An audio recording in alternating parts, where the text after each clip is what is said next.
Donc on revient très rapidement sur la fin du cours d'hier où on avait évoqué la parole d'Allah subhanahu wa ta'ala قَدْ أَفْلَحَ مَنْ زَكَّاهَا وَقَدْ خَابَ مَنْ دَسَّاهَا. Ces versets que vous êtes très nombreux à connaître puisqu'ils se trouvent à la toute fin du Coran dans Surat Ash-Shams, le soleil. Et en guise d'explication, d'interprétation à ces versets-là, Ibn al-Qayyim, rahmatullahi alayhi, alors qui peut nous rappeler qui est Ibn al-Qayyim pour les débutants qui ne connaissent pas encore tous les noms des grands savants? Qui sait qui est Ibn al-Qayyim? Et de son nom plus complet, Ibn Qayyim al-Jawziyya. Bravo. Si on devait tout résumer en un seul descriptif, on pourrait dire que c'était l'élève numéro 1 de Shaykhul Islam Ibn Taymiyyah. À tel point qu'un grand nombre de savants l'appellent lui-même, Ibn Qayyim al-Jawziyya, Shaykhul Islam al-Thani, le deuxième Shaykhul Islam. Il avait réuni toutes les sciences de la croyance, les sciences du hadith, les sciences du fiqh, les sciences du usul, les fondements, les sciences du tafsir, les sciences de la langue arabe. C'était Shaykhul Islam, numéro 2. Il avait repris le flambeau de son professeur, le grand imam Ibn Taymiyyah, rahmatullahi alayhima. Donc, Ibn al-Qayyim, par rapport à ces deux versets, il nous cite la parole d'Al-Hassan al-Basri. Qui est Al-Hassan al-Basri? Qui nous le rappelle? Al-Hassan al-Basri, c'est un nom que vous rencontrerez très très souvent. Alors oui, on me dit que c'est un grand savant, je me doute que c'est pas un grand pâtissier, mais plus que ceci. Alors on me dit tabi'a tabi'in. Al-Hassan al-Basri, c'était même un tabi'i. C'était un tabi'i, c'est un élève de compagnon du messager d'Allah sallallahu alayhi wa alihi wa sallam. Du coup, il rentre dans quelle génération? La génération de ceux qu'on appelle les salafus salih, les pieux prédécesseurs. Donc maintenant, vous situez un petit peu mieux la chronologie des générations et des savants. C'est bien d'apprendre quel savant appartient au salafus salih, quel savant est venu bien après. Donc on a une parole de salaf salih, on a une parole d'un pieux prédécesseur, en l'occurrence Al-Hassan al-Basri, qu'il disait par rapport à ce verset قَدْ أَفْلَحَ مَنْ زَكَّى نَفْسَهُ فَأَصْلَحَهَا وَحَمَلَهَا عَلَى طَاعَةِ اللَّهِ تَعَالَى وَقَدْ خَابَ مَنْ أَهْلَكَهَا وَحَمَلَهَا عَلَى مَعْصِيَةِ اللَّهِ تَعَالَى. Donc nous on est en plein dans notre séminaire sur les causes de la baisse de foi. Eh bien on va voir qu'est-ce qui fait augmenter notre foi et qu'est-ce qui la fait baisser. Allah Azza wa Jal nous donne une indication dans ces deux versets, comme nous l'a montré le Cheikh Abdur Razzaq al-Badr.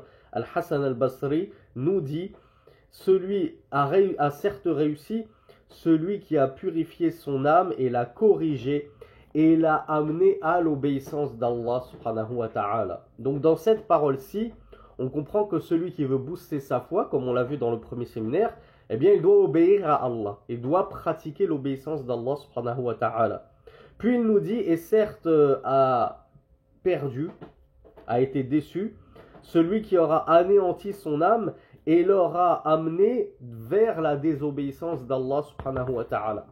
Donc là on a la réponse numéro 1 à notre question cruciale et fondamentale de ce séminaire. Quelles sont les causes qui vont me faire baisser de foi, qui vont même anéantir ma foi, jusqu'à ce que j'ai encore reçu un message ce matin d'une sœur de 18 ans dans un désespoir profond, dans une dépression profonde, qui songe à se suicider. Et ces personnes qui sont dans un tel cas de figure, on ne peut que leur conseiller modestement d'assister à ces séminaires qui traitent de la baisse de foi, de l'augmentation de la foi. Mais quand on leur propose ces séminaires et ces cours, et pas forcément les miens, je ne suis pas quelqu'un d'exclusif et je ne me considère pas comme la référence qu'il faut écouter, n'écoutez que moi. Au contraire, écoutez même mieux que moi et ce n'est pas dur à trouver. Donc écoutez les savants, écoutez les véritables étudiants en sciences qui sont au pied des savants, qui vont vous mettre en relation avec les savants.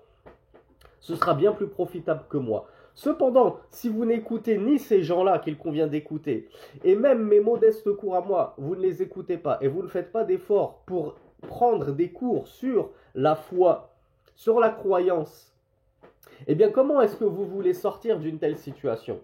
Et quand on voit ces gens-là et quand on échange avec ces gens-là, on se rend compte qu'ils sont complètement coupés de la science et qui nous rappellent la cause numéro 1 de l'augmentation de la foi.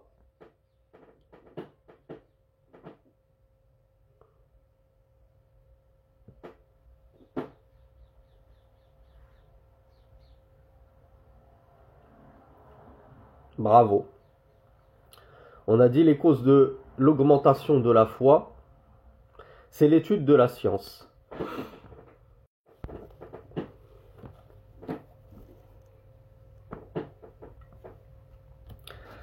Donc on avait vu, on avait dit, on avait cité la parole d'Al-Hassan al-Basri qui avait expliqué la parole d'Allah subhanahu wa ta'ala قَدْ أَفْلَحَ مَنْ زَكَّاهَا وَقَدْ خَابَ مَنْ دَسَّاهَا. Et en gros il avait expliqué que Al-Falah, la réussite, eh bien c'était d'amener son âme vers l'obéissance d'Allah subhanahu wa ta'ala, et que la perdition, la plus grande des défaites et des déceptions, c'était d'amener son âme dans la désobéissance à Allah subhanahu wa ta'ala. Donc je vous avais posé la question, rappelez-moi quelle était la première cause d'augmentation de la foi. Vous m'aviez tous dit, c'est l'étude de la science. Donc on le voit que la plus grande cause de déperdition de la foi, c'est la non-étude de la science. Voilà pourquoi le cheikh Abdul Razak al-Badr nous dit Amma asbabu naqsil iman wa awamilu da'afihi fakathiratun wa mutanawwi'a. Quant aux causes de la diminution de la foi et ce qui va y mener et ce qui va mener à sa faiblesse, elles sont nombreuses et variées. Illa annaha fi jumlatiha tanqasimu ila qismayn. Mais de manière synthétique, on pourrait synthétiser la chose en disant qu'il y a deux catégories de causes de diminution de la foi. Dakhiliya wa kharijiyya. Il y a des causes internes, c'est-à-dire inhérentes à toi-même, c'est ta faute à toi. Wa kharijiyya, et il y a des causes externes, et là ce n'est plus inhérent à toi-même, c'est indépendant de ta volonté puisque ça vient de l'extérieur. Il nous dit وَتَحْتَ كُلِّ قِسْمٍ مِنْهَا عِدَّةُ عَوَامِلٍ. Et rentre dans chacune de ces deux catégories plusieurs facteurs qui vont opérer cette baisse de foi que tu ressens, Akhi Urti.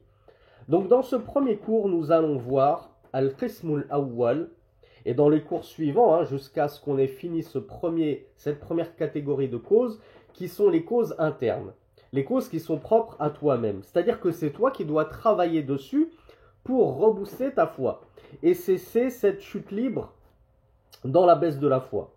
Il nous dit hiya iddatu awamil awwalan al-jahlu wa huwa diddu al-ilm. Donc évidemment, comme on l'a dit, le premier facteur d'augmentation de la foi étant l'étude de la science, et bien forcément le premier facteur inhérent à toi-même de baisse de la foi, c'est la non-étude de la science. Comment on appelle ça, la non-étude de la science? Quel est le contraire de la science? Quel est le contraire de savant?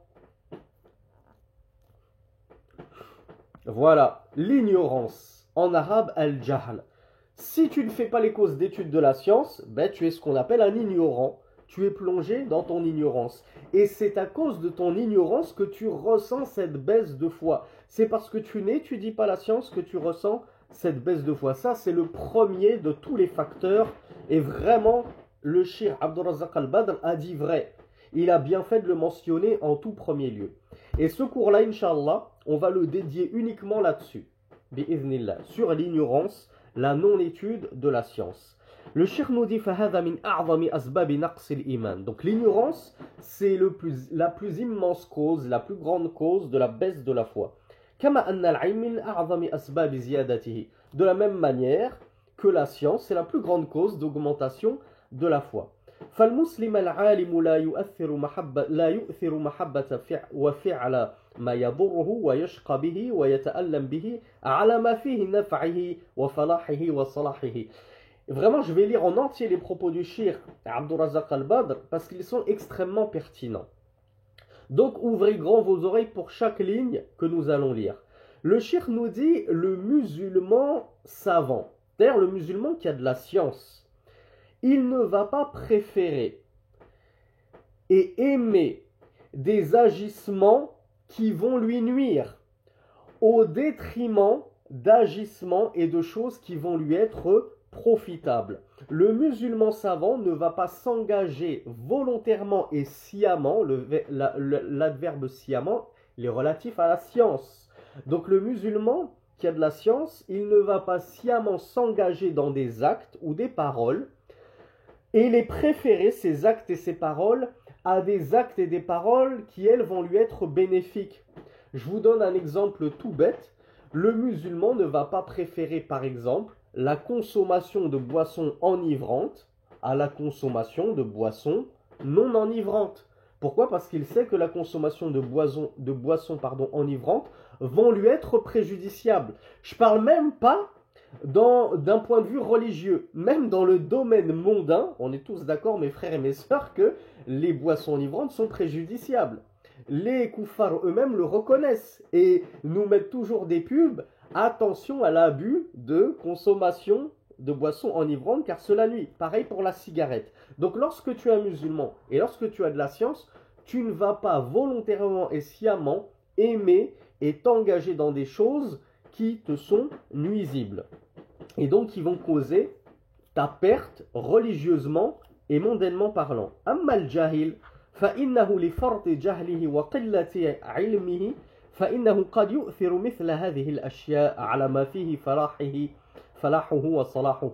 Quant à l'ignorant, qu'est-ce qu'il va faire à votre avis l'ignorant qui n'a pas de science? Il ne sait même pas que cette chose-là, elle est nuisible pour sa dunya et pour son au-delà. Sur le plan mondain et sur le plan religieux. À votre avis l'ignorant, qu'est-ce qu'il va faire? Eh bien, il va plonger dans toutes ces choses répréhensibles et nuisibles.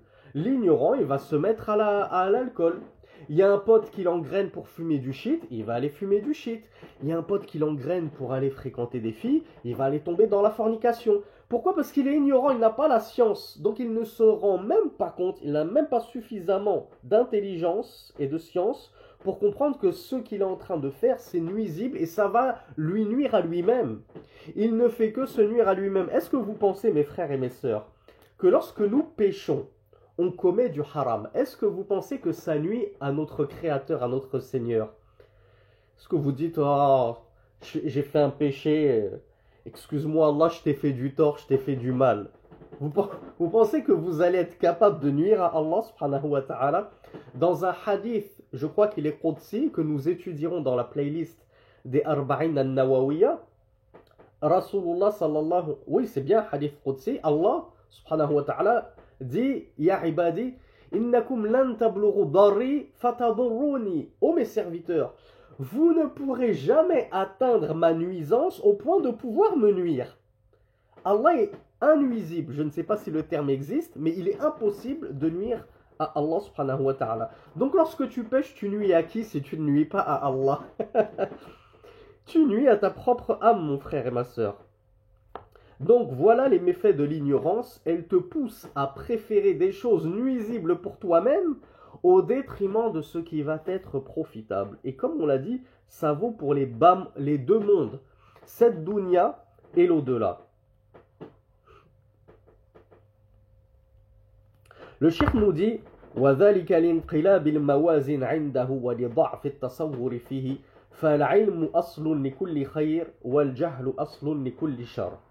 Le cheikh nous dit, alors à votre avis mes frères et mes sœurs, pourquoi pensez-vous que celui qui est ignorant, eh ben, il accourt derrière ce qui lui nuit, qui lui cause du tort, et celui qui a la science, il accourt au contraire à ce qui lui est profitable et bénéfique, et il évite de tomber là-dedans.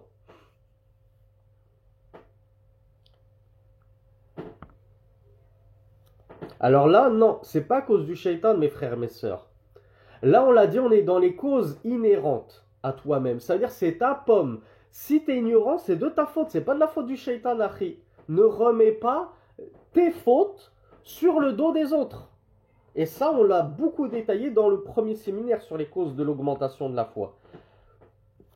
Alors, il y a Najma qui m'a dit, il juge entre le bon et le mal. Je pense que Najma, la réponse, mais c'est elle s'est mal exprimée. Alors il y a Amina aussi qui m'a apporté une bonne réponse. Mais ce que j'attendais de vous, c'est que vous me disiez, comme nous l'a dit le Cheikh Abdurrazzaq Al-Badr, c'est que cette personne qui accourt au mal, au détriment du bien, c'est parce que inqalabat il-mawazin. Comment on pourrait traduire ça en français? Les balances se sont inversées. Il y a une expression, il me semble, confirmez-moi en français, où on dit l'inversion des balances. Le bien lui est apparu mal et le mal lui est apparu bien. Alors je suis d'accord avec le frère ou la sœur qui m'a dit à cause du shaitan, c'est vrai que le shaitan te met des waswas au point de te faire voir le bien comme mal et le mal comme bien. Mais là on est dans les causes de l'ignorance. Eh bien sachez que l'ignorance peut t'amener à considérer bien le mal et mal le bien. N'avez-vous jamais vu sur les réseaux sociaux lorsque vous essayez de faire da'wa à votre modeste échelle et que vous parlez d'une sunna à des gens, par exemple, vous leur parlez de prier en chaussures.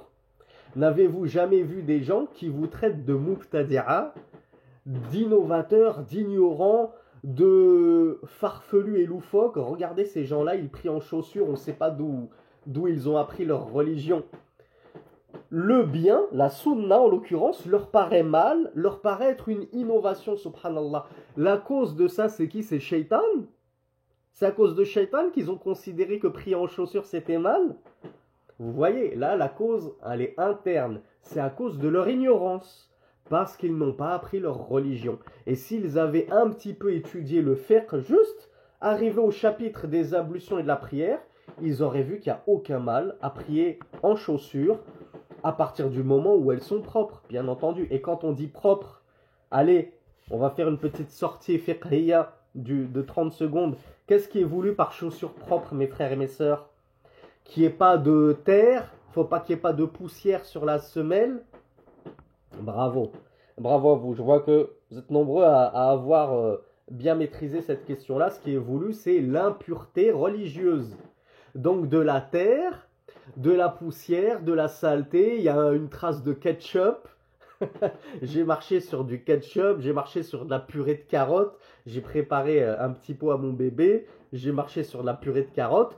Oui, nous en français on dit je me suis sali la chaussure, mais en religion c'est pas sale. En religion c'est pas impur, donc tu peux prier avec une chaussure sur laquelle il y a des traces de ketchup, de moutarde et de purée de carottes. Ce qui est voulu c'est l'impureté religieuse comme le sang, la semence, selon certains savants, l'urine, les excréments, ces choses-là, de vraies impuretés. Donc on ferme cette petite parenthèse de fiqh. Donc le cheikh nous dit, à cause de l'inversion des balances, à cause de ton ignorance, tu as inversé les balances, et donc tu as accouru vers le mal en pensant que ce n'était pas néfaste pour toi, comme la fornication. Oh, mais qu'est-ce qu'il y a de mal? On entend certaines personnes dire, mais qu'est-ce qu'il y a de mal à se faire plaisir? On se fait du bien.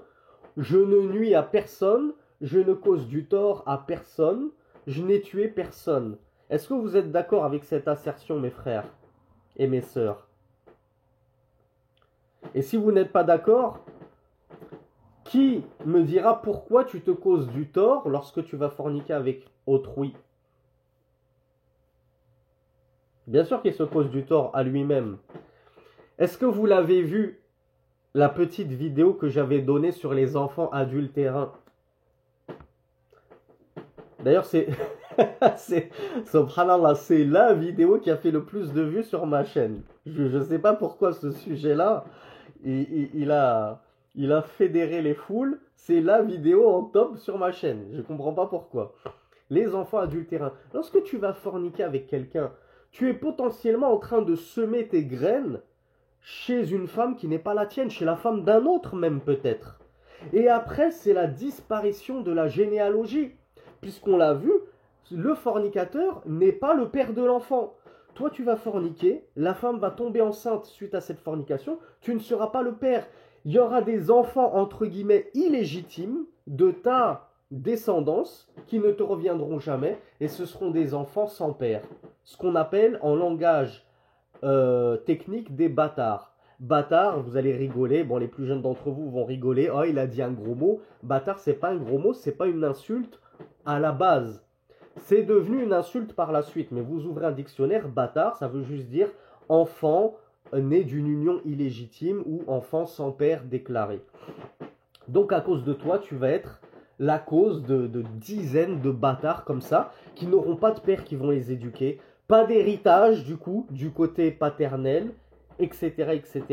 Pour les sœurs, pas de mahram, elle n'a pas de père, pas de tuteur, pardon, parce qu'il y a une différence entre tuteur et mahram. La sœur, elle va être dans la galère, parce que vous le savez, le tuteur, c'est toujours du côté du papa. Ensuite, on regarde l'oncle, on regarde le frère, etc. Mais on ne peut pas prendre l'oncle du côté maternel. Donc, tout ce qui est côté maternel, ça ne peut pas être ton wali dans le mariage, sache-le ma sœur. Donc, du coup, ces filles-là, nées d'une union illicite, elles se retrouvent dans la galère à cause de qui? À cause du fornicateur. À cause des fornicateurs. Hein, pour une fois, on va être juste, on va taper sur les sœurs comme sur les hommes. L'homme, il a forniqué, la femme, elle a accueilli cette fornication. Elle n'est pas moins pécheresse. Les deux sont responsables. Donc bien sûr que c'est grave de forniquer, il ne faut pas dire on se fait du bien, on fait du mal à personne. Si tu fais du mal à toute une génération d'enfants, bâtards à cause de toi. En plus, tu peux être responsable de la transmission de maladies, je ne sais plus comment on appelle ça, vénéneuses ou venimeuses ou transmissibles, je ne sais pas comment on appelle ça. Tu es responsable de la perte de la pudeur dans notre société. Bref, il y a tellement de fléaux qui découlent de la fornication. Et surtout, ça nous fait penser à la parole du messager d'Allah sallallahu alayhi wa sallam, à qui un homme était venu voir et qui lui avait dit: ô messager d'Allah, autorise-moi la fornication. Regardez avec quelle sagesse lui a répondu le messager d'Allah sallallahu alayhi wa sallam. Qui d'entre vous sait comment lui a indiqué le mal de son acte le messager d'Allah sallallahu alayhi wa sallam avec la plus grande des douceurs et pédagogie? Bravo. Bravo Najma. Bravo Ryan. Bon, vous êtes très nombreux en fait, oh là là. Vous êtes très nombreux à le connaître ce hadith. Le messager d'Allah sallallahu alayhi wa sallam lui a dit: agréerais-tu qu'on le fasse avec ta mère? Il a dit non, jamais. Agréerais-tu qu'on le fasse avec ta sœur? Non, jamais. Donc Rasulullah lui a dit: si tu n'agrées pas qu'on le fasse avec ta mère et ta sœur, ne le fais pas avec la mère d'un autre. Ne le fais pas avec la sœur d'un autre. Parce que toute femme est la sœur, la fille, la mère, la nièce d'un autre. Donc quand tu vas forniquer avec cette femme, tu es en train de souiller l'honneur de toute sa famille, de tous les membres de sa famille. En l'occurrence, tu souilles l'honneur de son père, de son oncle, de son fils, de son frère, etc. Allez, on ne va pas, c'est un séminaire sur la baisse de foi, on ne va pas faire 1 heure sur les méfaits de la fornication, mais vous voyez à quel point l'ignorance de la religion peut te faire inverser les valeurs au point que tu ne trouves rien de mal à pratiquer un acte qui en réalité, lorsque tu as de la science et que tu as étudié, tu sais toutes les conséquences néfastes qui découlent d'un tel acte. Voilà pourquoi le cheikh Abd-Razzaq al-Badr nous dit que la science, c'est la base de tout le bien et que l'ignorance, c'est la base de tout le mal. Donc, barakallahu fikum, mes chers frères et sœurs, avant de toujours rejeter la faute sur le shaitan, c'est la faute du diable si je suis tombé en dépression, c'est la faute de la sorcellerie et du marabout si je me sens pas bien, etc. Première chose à faire, examen de conscience et regardez est-ce que au moins nous on fait des efforts pour apprendre la science, pour connaître notre religion, connaître comme on l'a dit les 3 fondements, notre Seigneur, notre messager et notre religion.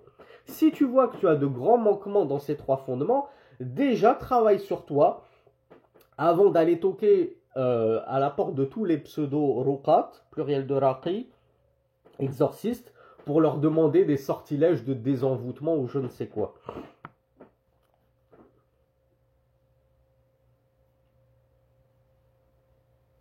Donc le cheikh nous dit, Cheikh Abd-Razzaq al-Badr, il nous dit que le fait d'aimer l'injustice, et en premier lieu l'injustice qu'on se fait envers soi-même, wal-udwan, la transgression, wartikab il-fawahish, et le fait de commettre toutes ces turpitudes, waqtiraf il-manahi, et le fait de commettre et de pratiquer ces interdits religieux, sababuhu al-awwal huwa al-jahl. Machish Shaitan. Il nous a dit la première cause de cela, c'est l'ignorance. Il nous a pas dit c'est le Shaitan. C'est bon, tranquille, vous êtes excusés les frères et les sœurs, c'est pas de votre faute. C'est la faute du diable qui vous met des wasawis, des wasawis. Il a dit la première cause, c'est l'ignorance. Wa fasadul ilm. Et la corruption de ta science, forcément. Si tu es ignorant, ta science ne pourra être que corrompue et aura des pâquerettes.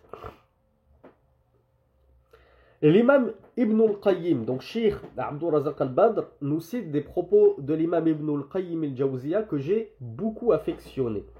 C'est pour ça qu'on va essayer de les lire en entier. وَقَدْ قِيلَ إِنَّ فَسَادَ الْقَصْدِ مِنْ فَسَادِ الْعِلْمِ. Il a été dit que la corruption de l'intention, elle émane de la corruption de la science. C'est-à-dire que lorsque ta science est corrompue, lorsque ta science est bancale, ben forcément, lorsque tu vas avoir l'intention de faire telle et telle œuvre, ton intention elle sera tellement pervertie et corrompue que tu vas émettre l'intention de commettre du mal en pensant bien faire ou en pensant ne pas faire de mal. Donc l'imam Ibn al-Qayyim nous dit وَإِلَّا فَلَوْ عَلِمَ مَا فِي الدَّارِ مِنَ الْمَضَرَّةِ وَلَوَازِمِهَا حَقِيقَةَ الْعِلْمِ لَمَا آثَرَهُ وَلِهَذَا مَنْ عَلِمَ مِنْ طَعَامٍ شَهِيٍّ لَذِيذٍ أَنَّهُ مَسْمُومٌ فَإِنَّهُ لَا يَقْدُمُ عَلَيْهِ. L'imam nous dit parce que si il avait su, l'homme, ce qu'il y avait de nuisible dans les choses néfastes, répréhensibles et nuisibles. Et s'il avait su, c'est-à-dire s'il avait la connaissance, la science de toutes les implications et les conséquences qui vont découler de ces choses nuisibles, alors il ne les aurait pas préférées à ce qui lui est plutôt profitable et bénéfique. Il n'aurait pas accouru à ces choses-là. Et regardez l'exemple tout bête, tout simple, mais qui illustre parfaitement la question. L'imam Ibn al-Qayyim nous dit, regardez celui qui connaît, qui sait qu'une nourriture appétissante, ragoûtante, hein, ça sent bon, ça me met, j'en salive d'avance, mais tu sais que cette nourriture appétissante, elle est empoisonnée. Akhi Ourti, tu vas faire quoi? Tu vas te dire, allez, c'est pas grave, c'est trop bon, ça sent trop bon, je peux pas résister. Et tu vas manger ce plat empoisonné? Ou bien tu vas préférer t'écarter de ce mal, parce que tu sais qu'il est nuisible. Toi, Ourti, toi, Akhi, tu vas forcément me dire, ben, je m'en écarte. Si je sais que le plat, il est empoisonné, bien sûr que je ne vais pas le manger. Mais si tu ne sais pas, si tu n'as pas justement la science, la connaissance que ce plat il est empoisonné, ben, qu'est-ce que tu vas faire forcément? Tu vas te jeter sur ce plat ragoûtant et appétissant. Eh bien, c'est ce que nous explique l'imam Ibn al-Qayyim al-Jawziyya. Voilà la différence entre celui qui sait et celui qui ne sait pas. Et il y a un frère ou une sœur, tout à l'heure, qui m'avait cité le verset où Allah subhanahu wa ta'ala nous dit « Sont-ils égaux, celui qui sait et celui qui ne sait pas ?» Ils ne sont pas égaux. Celui qui sait, celui qui a appris la science, qui fait des efforts, il est capable de déceler ce qui lui est profitable de ce qui lui est nuisible. Et du coup, il va s'écarter de tout ce qui va lui être maléfique. Tout comme va s'écarter d'un plat empoisonné celui qui a connaissance du poison que contient ce plat empoisonné. Donc, l'imam Ibn al-Qayyim al-Jawziyya, rahmatullahi alayhi, nous dit فَضَعْفُ عِلْمِهِ بِمَا فِي الدَّارِ مِنْ وُجُوهِ الْمَضَرَّةِ وَضَعْفُ عَزْمِهِ عَنِ اجْتِنَابِهِ يُوقِعُهُ فِي ارْتِكَابِهِ. Le fait que tu ignores les méfaits d'une chose, eh bien c'est la cause qui va te faire tomber dans cette chose. Tu ignorais tous les méfaits de la fornication. Cette ignorance, c'est l'une des causes qui va te faire tomber dans la fornication. Si tu avais étudié et que tu savais tout ce qui découle de mal de la fornication, tu aurais été le dernier à avoir envie de pratiquer cette chose. Le Cheikh Ibn al-Qayyim nous dit وَلِهَذَا كَانَ الْإِيمَانُ الْحَقِيقِي هُوَ الَّذِي يَحْمِلُ صَاحِبَهُ عَلَى فِعْلِ مَا يَنْفَعُهُ وَتَرْكِ مَا يَضُرُّهُ. L'imam Ibn al-Qayyim nous dit voilà pourquoi la foi véritable, cette foi que tu cherches tant, Akhi Ourti, à booster.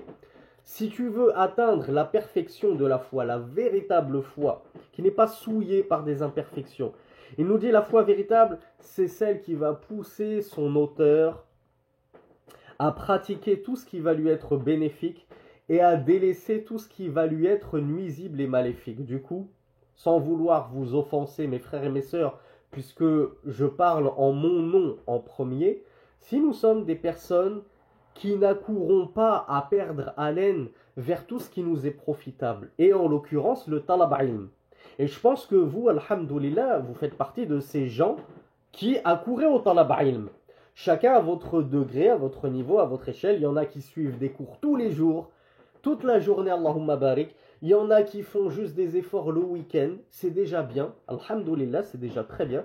Et il y en a qui ne regardent jamais de vidéos de science, ne regardent jamais de cours, n'ouvrent jamais un livre de science. Donc chacun à son niveau. L'imam Ibn Qayyim al-Jawziyya, il nous explique que la véritable foi, c'est d'accourir à tout ce qui va être bénéfique pour toi et à délaisser tout ce qui est maléfique. Toi, médite sur toi-même, comme je le dis toujours. Fais ton introspection. Regarde, est-ce que tu accours vraiment à tout ce qui t'est bénéfique? Les assises de science, regarder des doros, lire des livres, fréquenter des gens pieux qui te tirent vers le haut, choisir une bonne épouse, pieuse, vertueuse, et pas juste une bomba latina ou je ne sais quoi. Et regarde, est-ce que tu tombes fréquemment dans l'illicite? Moi, toutes mes soirées, c'est sur Netflix. Dans les transports pour m'occuper, j'écoute de la musique. Les livres que je lis, c'est des mangas, c'est des romans à l'eau de rose, etc. Regarde, fais ton introspection et pèse-toi dans la balance. Est-ce que tu accours plus à ce qui t'est profitable ou malheureusement tu tombes plus fréquemment dans ce qui t'est nuisible? Eh bien, de quel côté penchera davantage la balance? Tu sauras si ta foi elle est plus proche de la perfection que de l'imperfection, que de la bancalité. Et l'imam Ibn al-Qayyim al-Jawziyya nous a dit, la foi complète, parfaite, véritable, c'est celle qui va te pousser vers le bien et t'éloigner du mal. Si toi, ta foi, elle ne t'éloigne pas du mal et qu'elle ne te pousse pas vers le bien, c'est que ta foi, elle est incomplète. Et qu'il faut alors, à ce moment-là, travailler sur ta foi en faisant les causes que nous avons vues dans le tout premier séminaire sur comment booster sa foi et en s'éloignant des causes que nous sommes en train d'étudier qui vont éteindre ta foi à petit feu. Donc la première cause qui éteint la foi à petit feu, qui me le rappelle de manière unanime pour qu'on soit tous d'accord,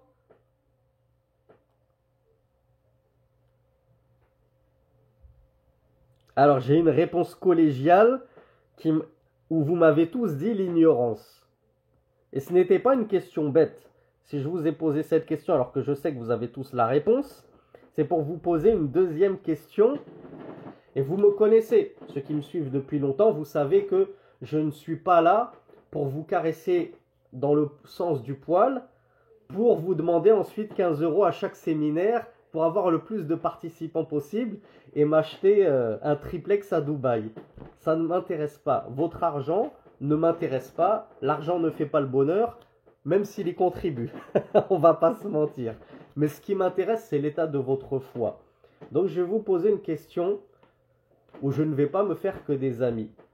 Puisque vous m'avez tous dit que la cause numéro 1 de votre baisse de foi, c'est l'ignorance.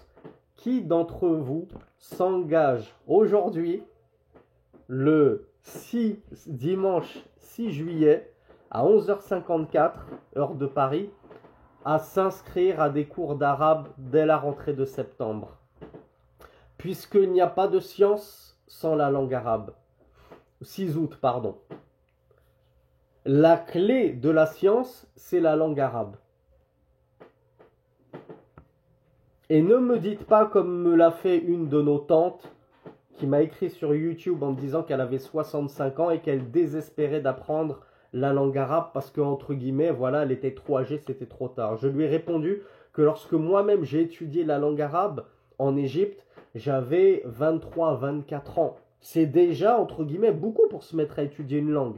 Nous, au collège, on nous apprend la langue. À mon époque, on l'apprenait dès le collège, en 6e. Et maintenant, je sais qu'on l'apprend dès la primaire.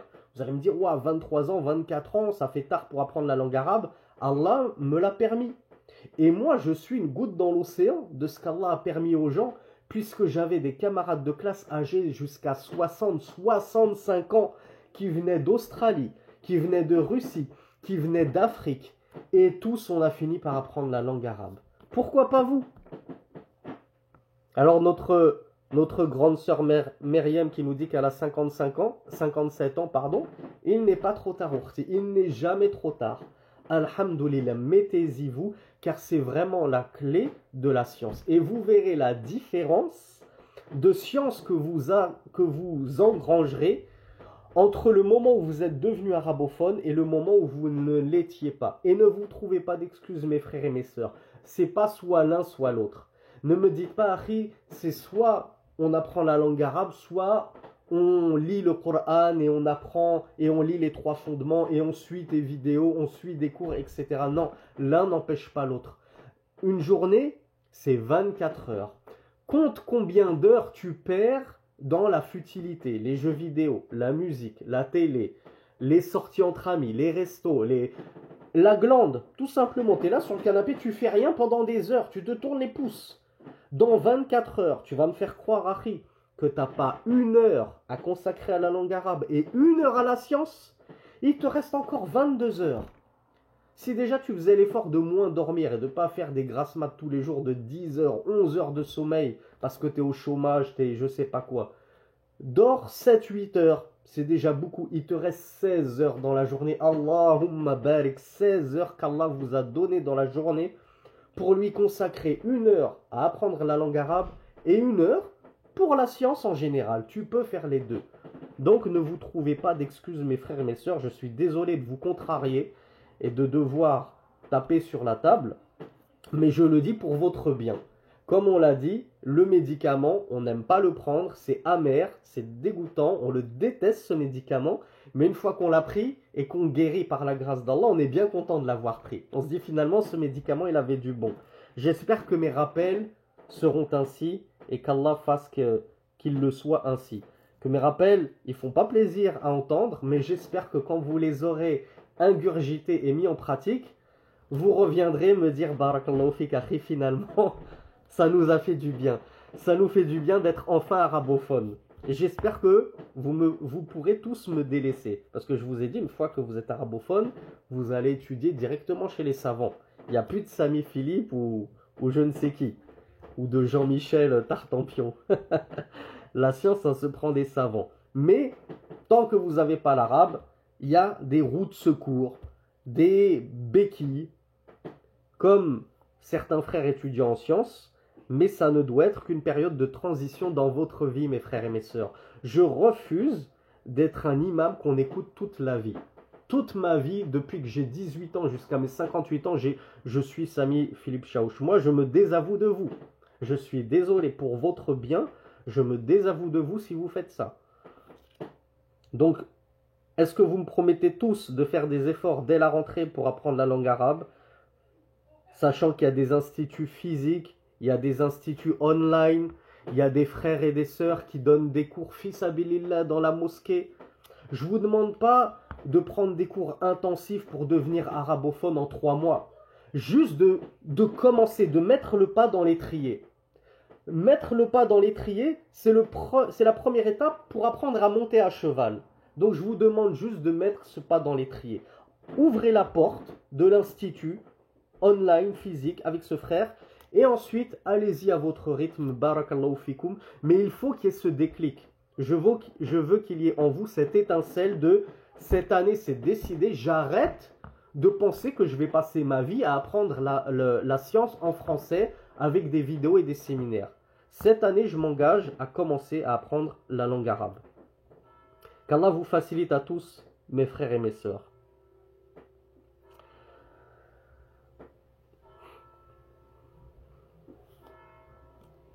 Donc le shir, l'imam Ibn al-Qayyim al-Jawziyya, nous dit Innama ma'ahu min al-imani bihasabi dhalika. Donc la personne, l'individu, il aura de foi proportionnellement à ceci, à sa préférence du bien sur le mal. Plus tu vas préférer ce qui t'est profitable sur ce qui t'est nuisible, plus ta foi va augmenter. Plus tu vas préférer les bêtises, les pertes de temps, les futilités sur ce qui t'est bénéfique, et plus ta foi va diminuer. La mahala, c'est inextricable, c'est inévitable. فإن المؤمن بالنار حقيقة الإيمان حتى كأنه يراها لا يسلك طريقها الموصلة إليها. Le Cheikh Ibn Qayyim al-Jawziyya, on n'a pas fini l'explication de ses propos, il nous dit, alors vous me voyez tous parce que je vois que j'ai une vidéo qui est apparue sur mon Zoom. Je suis toujours en vidéo ou je suis en audio depuis tout à l'heure? Ça va? Ok, barakallahu fikum. Donc l'imam Ibn Qayyim al-Jawziyya nous dit,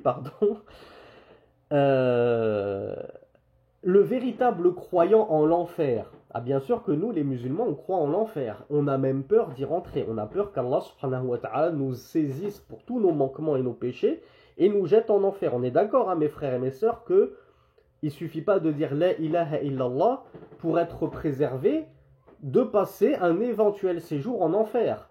Vous le savez tous, on n'a pas besoin de reprendre les cours de Aqidah, j'espère. On ne donne que ça sur YouTube et les premiers séminaires n'ont été consacrés qu'à ça, la Aqidah, la croyance.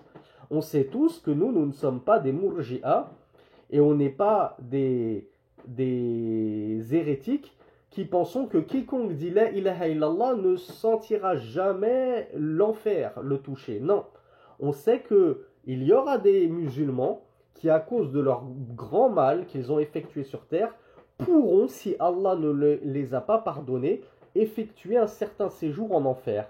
Cependant, oui, leur place finale sera au paradis tout à la fin, lorsque tu auras, comment on appelle ça, accompli ta peine, comment on appelle ça le terme technique? Lorsque tu auras, qui c'est qui vient m'aider là? Purgé, barakallahu fik Nassim. Lorsque tu auras purgé ta peine en enfer, du temps qu'Allah aura décrété pour toi, oui, ta place finale sera au paradis. Donc nous, en tant que musulmans pécheurs, qui n'avons pas une foi au maximum, on devrait avoir peur de l'enfer. Qu'Allah subhanahu wa ta'ala nous saisisse pour tous nos manquements. Donc l'imam Ibn Qayyim al-Jawziyya, qu'est-ce qu'il nous dit par rapport au véritable croyant qui a véritablement peur de l'enfer? À votre avis, qu'est-ce qu'il a dit Ibn Qayyim? Qu'est-ce que tu fais quand tu as véritablement peur de l'enfer? Que tu crois véritablement que tu peux tomber en enfer, que Allah est certes capable de te plonger en enfer.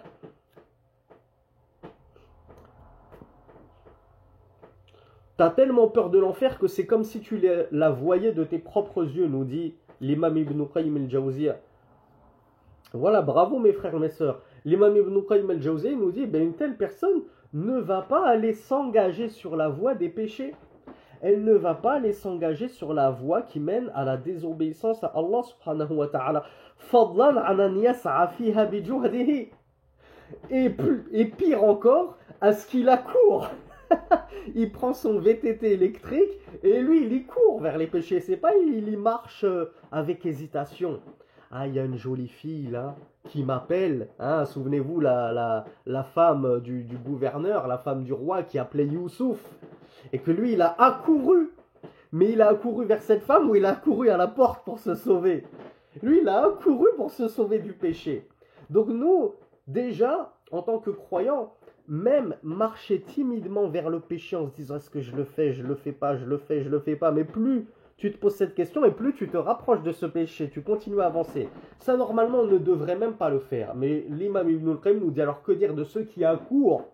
Tu accours à perte haleine vers la désobéissance à Allah subhanahu wa ta'ala. Allah, il te ferme les portes du péché et toi, tu essayes de les ouvrir et de les forcer, subhanallah. Wal mu'minu bil jannati haqiqata al-iman la tutawi'uhu nafsahu an yaq'uda an talabiha wa hadha amrun yajiduhu al-insanu fi nafsihi fima yas'a fihi fi ad-dunya min al-manafi' aw at-takhallus minhu min al-madar. Et l'imam Ibn al-Qayyim nous dit à l'exact opposé le véritable croyant en le paradis, celui qui a vraiment une foi en le paradis sincère, véritable et à son paroxysme, eh bien lui, logiquement, il va accourir à perdre haleine à tout ce qui sera profitable. Et comme nous l'avons vu, la première des choses profitables, c'est talabul ilm, c'est l'étude de la science. Et comme je vous l'ai dit, la seule clé qui ouvre l'étude de la science, c'est la langue arabe. Barakallahu fikum. Bien sûr qu'on peut apprendre un petit peu de science sans la langue arabe. comme vous êtes en train de le faire en étudiant ces séminaires, en prenant les livres des ulama traduits en français. Bien sûr qu'on peut acquérir de la science, mais vous atteindrez toujours un certain palier. Parce que l'héritage islamique, c'est un océan de science. Et quand on regarde les livres qui sont traduits de cet océan de science, ben c'est 2-3 gouttes. Donc forcément que vous allez atteindre un palier. Et que surtout quand vous allez lire un livre, ou étudier une vidéo, un séminaire, il y aura des choses qui ne seront pas comprises d'un grand nombre d'entre vous. Vous allez avoir des ambiguïtés, vous allez avoir des incompréhensions, des choses qui vous échappent. Vous allez penser à des sujets parallèles dont vous n'avez pas la réponse. Comment vous allez faire si vous n'avez pas la langue arabe pour aller interroger les savants? Vous allez interroger des ignorants comme moi? Vous allez interroger des francophones qui eux-mêmes ont besoin de réponses à leurs questions? Donc vous verrez que sans la langue arabe, vous allez toujours être bloqué. Et une fois que vous aurez la langue arabe, vous allez voir que ça va débloquer toutes les portes. Walhamdulillahi Rabbil Alamin. Donc le shir, donc fin des propos de l'imam Ibn Qayyim al-Jawziyya, qui nous explique en gros que celui qui a la science n'est pas comme l'ignorant. Celui qui a la science ne va pas sciemment plonger et accourir vers ce qui lui est nuisible. De même que celui qui croit véritablement en l'enfer ne va pas emprunter le chemin qui mène à l'enfer. Et celui qui croit véritablement au paradis, il va plutôt suivre le chemin qui mène vers le paradis. Voilà pourquoi l'imam Abdurrazzaq al-Badr, hafidhahullah, nous dit فَالنَّفْسُ تَهْوَى ما يضرها ولا ينفعها لجهلها بمضرته ولهذا فإن من يتأمل القرآن الكريم يجد فيه أعظم إشارة إلى أن الجهل هو سبب الذنوب والمعاصي. Le cheikh nous dit, l'âme, elle aspire à tout ce qui va lui nuire. C'est normal, hein? An-nafsu ammaratun bis-su. L'âme, elle est très incitatrice au mal, comme nous allons le voir dans les causes ultérieures, Inch'Allah, dans les cours futurs, bi'idhnillah. Donc l'âme, de nature, c'est vrai, elle aspire vers tout ce qui lui est nuisible, néfaste, et ce qui ne lui est pas bénéfique. Mais pourquoi? Le shir nous dit « li jahliha ». Encore une fois, si ton âme t'incite au mal, c'est à cause de quoi? C'est à cause de l'ignorance de ton mal. C'est parce que toi, tu n'as pas éduqué ton âme. Par quoi? Comment est-ce qu'on éduque son âme? Par... Comment ça se fait, ce silence-là? Vous devriez tous avoir la réponse. Barakallahu fikum. Par l'étude de la science. J'éduque mon âme par la science. Si je ne sais pas éduquer, et si je n'ai pas appris comment éduquer mon âme, comment pourrais-je l'éduquer? Si tu n'as pas appris les tables de multiplication, comment peux-tu coder en informatique et faire des formules? Pour nous, c'est du chinois quand on voit tous ces codes là à l'écran. Si déjà tu ne sais même pas faire une table de multiplication. Donc comment veux-tu corriger ton âme et la sortir de cet état d'incitation au mal si tu n'as pas les outils pour l'éduquer? Et l'outil pour éduquer ton âme, c'est justement la science, nous dit le cheikh Abdurrazzaq al-Badr. Et il nous dit que ceci, cette ishara, cette indication que la science bénéfique, c'est ce qui va éduquer ton âme et la faire sortir de cet état de recherche de ce qui t'est indésirable et nuisible vers un état où elle va aspirer à tout ce qui lui est profitable et bénéfique. Il nous dit ceci, on en trouve de nombreuses indications dans le Coran.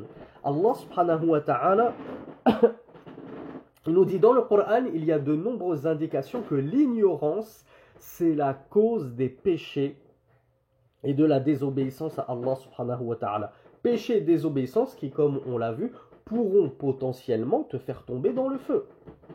Allah subhanahu wa ta'ala nous dit « قَالُوا يَا مُوسَى اجْعَلْ لَنَا إِلَهًا كَمَا لَهُمْ آلِهَةٌ قَالَ إِنَّكُمْ قَوْمٌ » Et je vais vous laisser terminer le verset, en arabe ou en français. Dans la sourate sourate Al-A'raf, verset 138, Allah dit « Ils ont dit, ô Moïse, fais-nous une divinité comme eux ont une divinité. » Les Banu Israël, les enfants d'Israël, étaient passés près d'une divinité, une statue, et ils ont osé demander à leur prophète Moïse, fais-nous une divinité, alors qu'Allah les avait sauvés de Pharaon, comme nous l'avons vu hier, Subhanallah, c'est incroyable quand même. Ils lui ont dit, fais-nous une divinité, c'est-à-dire physique, matérielle, qu'on puisse voir, toucher, palpable, comme eux, ils ont une divinité. Alors je vois que certains d'entre vous m'ont complété le verset. Qu'est-ce qu'il leur a répondu Moïse? Il leur a dit, certes vous êtes un peuple, tajhaloun, qawmun tajhaloun. Certes vous êtes un peuple ignorant. Vous êtes des gens qui ignoraient. Vous ignorez quoi? Ici il est question d'ignorer quoi? Alors vous allez tous me dire la science. Ah, je m'y attendais. Plus précisément, alors il y a Imran qui me dit votre Seigneur. Hurayra me dit le tawhid, évidemment, c'est la réponse que j'attendais. Vous ignorez ce qu'est le tawhid, subhanallah. Quand on sait ce que c'est que le monothéisme d'Allah Azza wa Jal, comment est-ce qu'on peut lui demander, comment est-ce qu'on peut demander à son prophète de nous façonner une divinité? C'est pas possible. Donc Moïse, sallallahu alayhi, leur a dit, vous êtes un peuple ignorant. N'avait toujours pas compris correctement ce que c'était que le tawhid.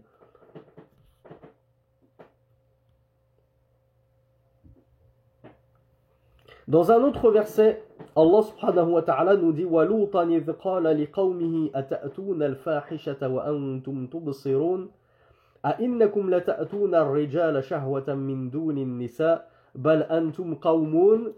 Et je vais encore vous laisser terminer le verset. On va voir c'est quoi la cause qui les a amenés à ceci. La cause qui a amené les enfants d'Israël à demander à leurs prophètes messagers de leur faire une idole. C'était quoi la cause? C'était al-jahl, l'ignorance. Ici, Lot. C'était qui Lot? Lot, qui me le situe dans la chronologie? Il a été envoyé quand?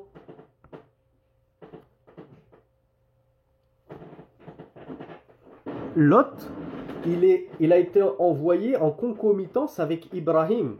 C'était deux prophètes, chacun dans leur région, deux messagers, chacun dans leur région. Donc Lot, il était contemporain du prophète Ibrahim, Abraham. Lot, alors Allah Azza wa Jal, alors je vous donne la source tout de suite avant d'oublier, pour ceux qui prennent des notes. La sourate Les fourmis, versets 54 et 55. Et Lot, lorsqu'il dit à son peuple, vous adonnez-vous donc à la turpitude, alors que vous voyez, c'est-à-dire vous voyez bien que c'est une turpitude quand même. C'est quoi d'ailleurs cette turpitude? Qui nous rappelle quelle est cette immonde turpitude que le peuple de Lot a été le premier à pratiquer de l'histoire de l'humanité? Barakallahu fikum, l'homosexualité. Et on ouvrira une petite parenthèse, Inch'Allah, à la fin de la lecture de la traduction de ce verset. Il leur a dit dans le verset suivant, vous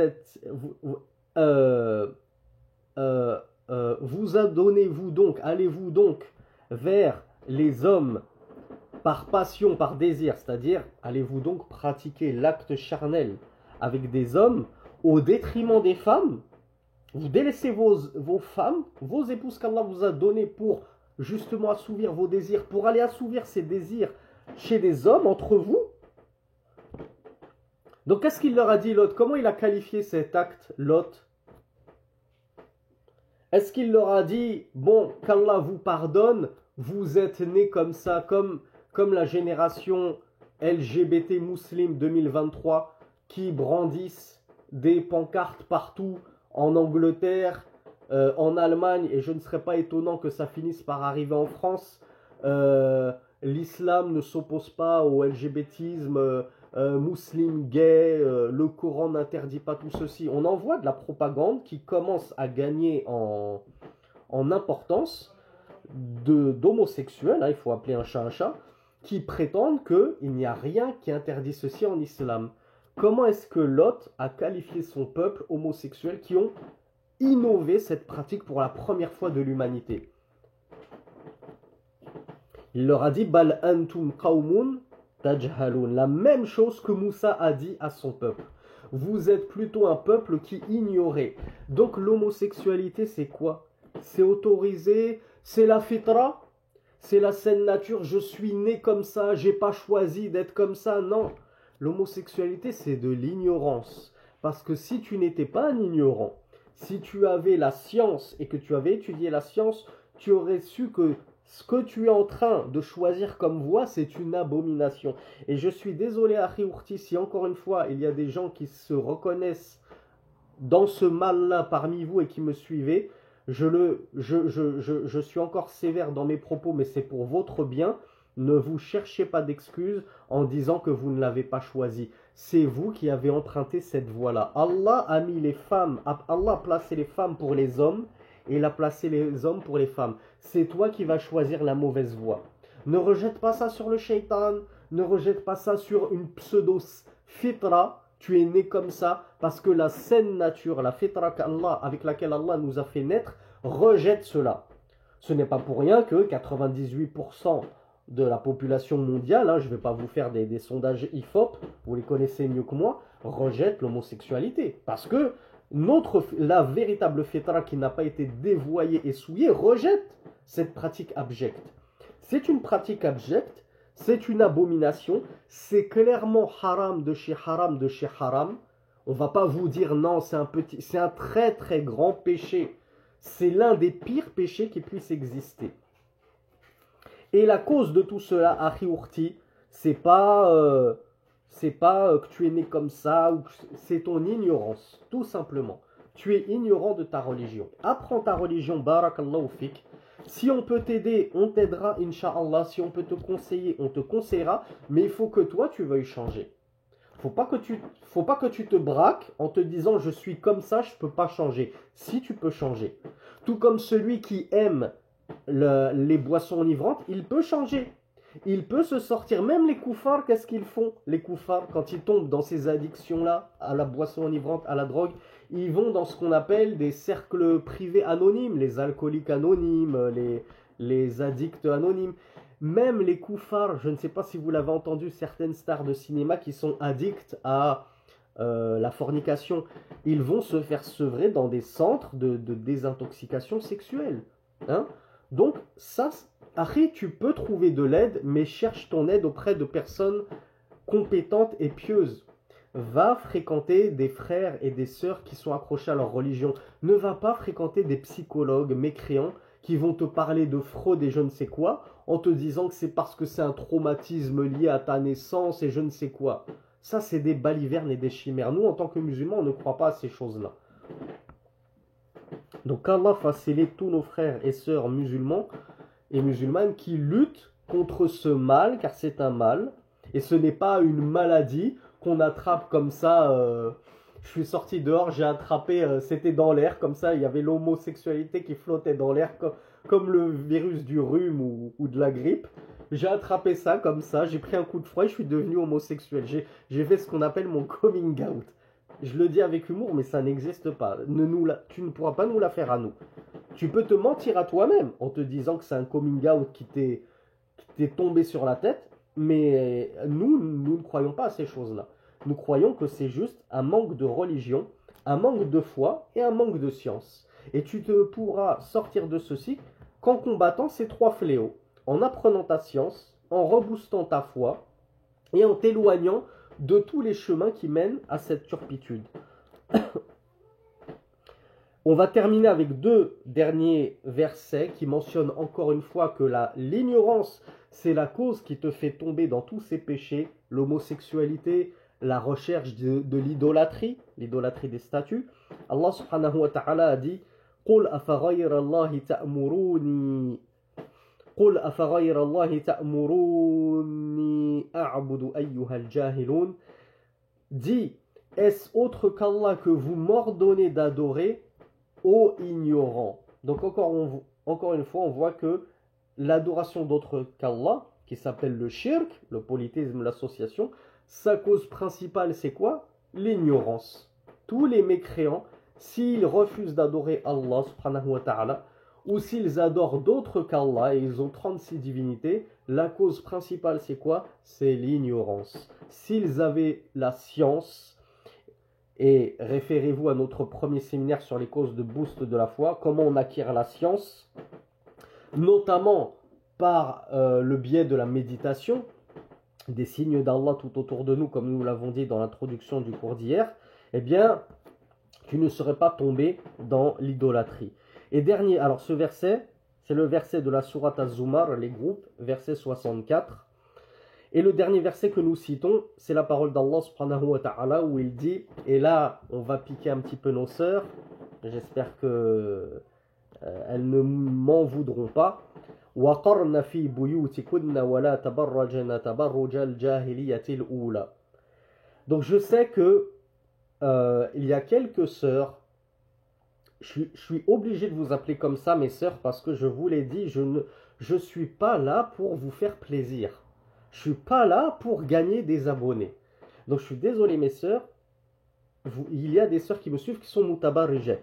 Et j'en suis très content. Je suis très content qu'il y ait des sœurs mutabarrijet. Comment je le sais? Tout simplement sur mon Instagram, je vois les nouveaux abonnés et il y a vos petites photos à côté. Donc je vois parfois des photos de sœurs qui ne portent pas du tout le voile. Et je suis content. Pourquoi? Parce que je me dis qu'il y a du bien en elles. Alhamdulillah, ce sont des sœurs qui ne portent pas le voile. Et malgré tout, je ne sais pas si c'est de la folie. J'espère que c'est plutôt Allah qui les guide sur le bon chemin. Elle se dit, je vais m'abonner à Sami Philippe Chaouch, qui n'est pas l'imam le plus soft qui existe dans la da'wah francophone. C'est vraiment Monsieur Harissa. C'est quelqu'un qui trucide les gens. Je me dis, si une sœur comme ça, elle n'a pas eu peur de s'abonner à mon compte, c'est que j'espère vraiment qu'Allah lui veut du bien et qu'il est en train de la placer sur la voie de la rédemption. La voie du pardon où elle va revenir à Allah, elle va finir par se voiler. Inch'Allah, même elle va dépasser toutes les autres, elle va finir en burqa. C'est tout ce que je leur souhaite à ces sœurs-là. Donc voilà pourquoi, mes sœurs, oui, je vous appelle mutabarrijet, comme les savants vous appellent, parce que vous exhibez votre beauté, et c'est ça le tabarrouj, c'est le fait d'exhiber sa beauté. Mais je ne le dis pas pour vous me moquer de vous ou quoi que ce soit, je le dis pour pointer du doigt le mal qu'il y a en vous, et ce mal, il faut que vous le corrigiez. Et moi, je serais ravi d'être une cause de la correction d'un tel mal. Allah subhanahu wa ta'ala, il disait aux femmes du messager d'Allah sallallahu alayhi wa sallam, sachant que ce sont vos modèles, mes sœurs, vous devez les prendre pour modèles, donc vous devez les imiter, ces femmes du messager d'Allah sallallahu alayhi wa sallam. Il vous dit, alors, avant que j'oublie la source, la sourate Les Coalisés, Al-Ahzab, verset 33. S'il vous plaît, mes sœurs, apprenez ce verset, méditez-le et essayez de le mettre en pratique. Ça vous fera tellement de bien si vous saviez. وَقَرْنَ فِي بُيُوتِكُنَّ, et demeurez dans vos foyers. وَلَا تَبَرَّجْنَ تَبَرُّجَ الْجَاهِلِيَّةِ الْأُولَى, et ne vous exhibez pas à la manière de l'époque de l'ignorance, de la première ère de l'ignorance qu'on appelait Al-Jahiliya. Parce que les gens étaient ignorants, n'avaient pas reçu la science du Kitab wa Sunnah. Donc les sœurs, lorsqu'elles sortaient, elles s'exhibaient. Elles ne mettaient pas leur voile correctement. Savez-vous comment elles mettaient leur voile à l'époque?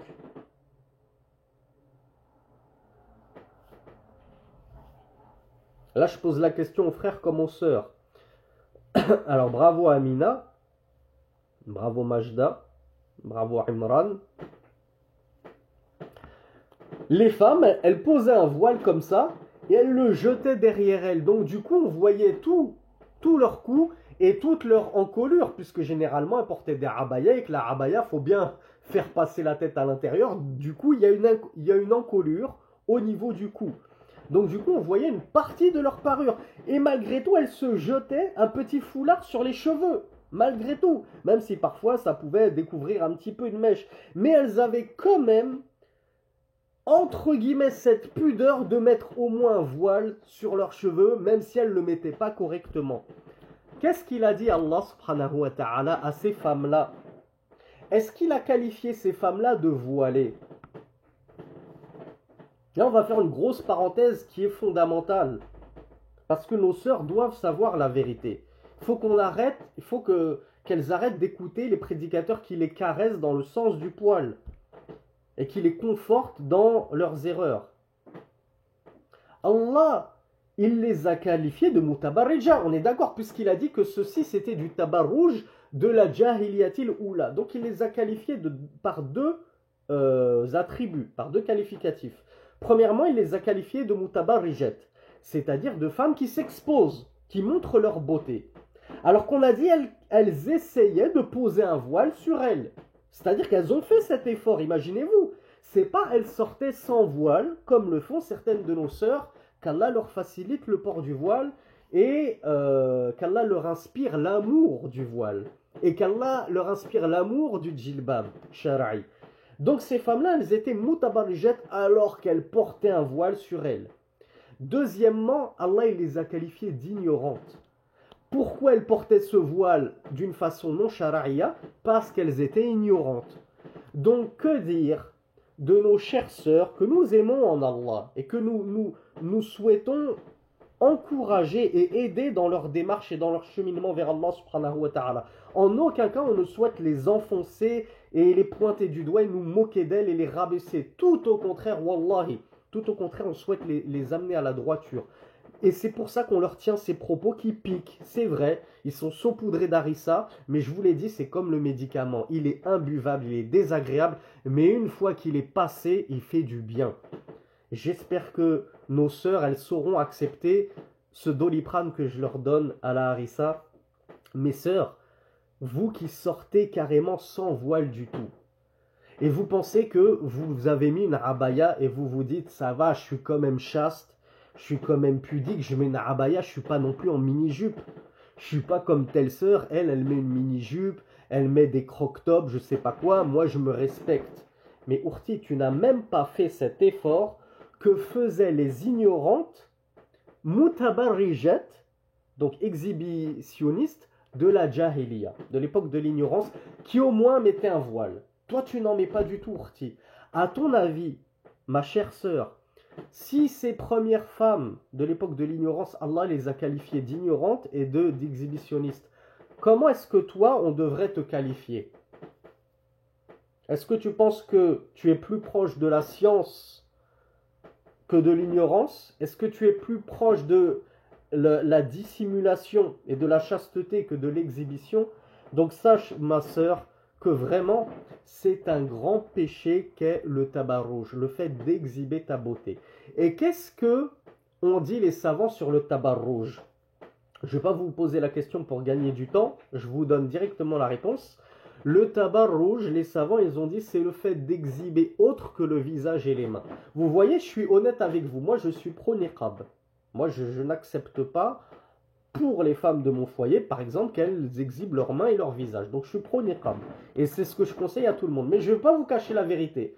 La définition du tabarrouj, comme l'ont dit une grande partie des savants, c'est d'exposer autre que ton visage et tes mains. Donc si tu exposes ta chevelure, Ourti, tu es mutabarrijet. Je suis désolé. Tu peux te sentir pieuse, tu peux me dire oui, je suis pas prête, oui, je sais pas quoi. Quoi qu'il en soit, si on doit te qualifier, on ne peut pas te qualifier de femme chaste, vertueuse, pudique, alors que tu es mutabarrijet. Parce que le tabarrouj, l'exhibition, c'est du djah. Et donc, du coup, on est obligé aussi de te qualifier, Ourti, d'ignorante. Ah, comment ça? Mais moi, j'étudie avec le frère, je suis des séminaires, j'ai une bibliothèque chez moi avec Tafsir Ibn Kathir, etc. Ourti, comme l'a dit Ibn al-Qayyim, comme l'a dit le Cheikh Abdul Razak al-Badr, et comme on l'a vu dans ce cours-là, si véritablement tu avais la science, que tu étais une savante comme tu le prétends, eh bien tu ne serais pas tombé dans ce péché. Parce que tu aurais connu la place, tu aurais su et connu la place qui t'est potentiellement réservée en enfer. Pourquoi je dis ça, mes frères et mes sœurs, la place qui t'est potentiellement réservée en enfer? Qui se souvient du hadith que nous avions lu, je crois, dans le dernier cours du dernier séminaire que nous avions dispensé? Le messager d'Allah, il avait parlé des mutabarrijet. Souvenez-vous, bravo, je vois que Amina s'en rappelle très très bien. Les femmes kasiyatun ariyat, nues et dévêtues à la fois. Mumillat ma'ilat, qui se dandinent et qui incitent les gens à se dandiner, qui incitent les autres à se dandiner comme elles. Ru'usuhunna ka'asnamil burt, ka'asnimatil burt. Elles ont des têtes comme les bosses des chameaux. Qu'est-ce qu'il leur a dit, Rasulullah? Quelle est la place qu'il a attribuée à ces femmes-là, mutabarrijet, qui s'exposent? Alors qu'elles sont habillées. Elles sont habillées, elles mettent des habits, elles ne marchent pas toutes nues. On ne parle pas de naturistes, on parle de femmes habillées. Seulement leurs habits, ils ne sont pas shara'i. Ils dessinent leur forme. Ils sont trop courts au point où on voit leur nudité. Il leur a dit, elles ne sentiront pas l'odeur, elles ne rentreront pas au paradis, premièrement. Et pour insister sur cela, il a dit, elles ne sentiront pas l'odeur du paradis, quand bien même son odeur se sent à une distance de temps et temps. Ya Ourti, c'est pour ton bien qu'on te dit ça. Et je l'ai dit, je sais que je suis suivi par des mutabarrijet. Donc je m'adresse tout particulièrement à ces sœurs-là, Ourti. Est-ce que c'est vraiment la place que tu recherches pour toi? Tu cherches une place dans le feu pour un simple voile, Ourti. C'est pas la mort, wallahi, c'est pas la mort. Combien de sœurs ne sont pas revenues avec des témoignages qui réchauffent le cœur en nous disant, suite à ta vidéo sur le voile, on s'est voilé et par Allah, on pourrait plus l'enlever, ce voile. Je ne me vois même plus enlever ce voile. Il y en a qui ont porté le niqab et le djilbab, walhamdulillah. Et tu verras, c'est pas la mort. On a l'impression, Shaitan te fait croire que c'est un truc de fou de porter le voile, que c'est insurmontable, alors qu'en fait c'est tellement facile. Et tu te sentiras tellement apaisé quand tu verras que les regards ils glissent sur toi. Donc, barakallahu fik, ma sœur, prépare ta place au paradis et ne la prépare pas en enfer. Je reviens très rapidement sur la définition du tabarrouj. Les savants ont dit que c'est exhiber tout autre que le visage et les mains. Et ils ont dit, et rentre dans cette exhibition, le fait d'exhiber autre que son visage et ses mains par des tenues moulantes ou des tenues trop courtes.